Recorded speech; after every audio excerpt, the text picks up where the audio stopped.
Microsoft Word shortcut keys? Tara, padaliin natin ang gawain natin. Let's watch this video and subscribe. Simulan natin sa basic shortcut.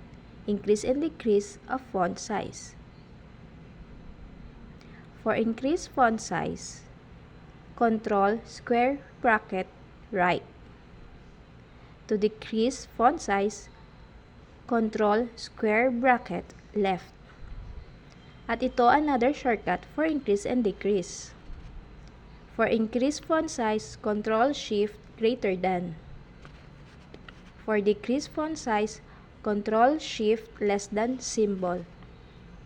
Yun lang. Sana nakatulong. Thanks for watching. Follow for more.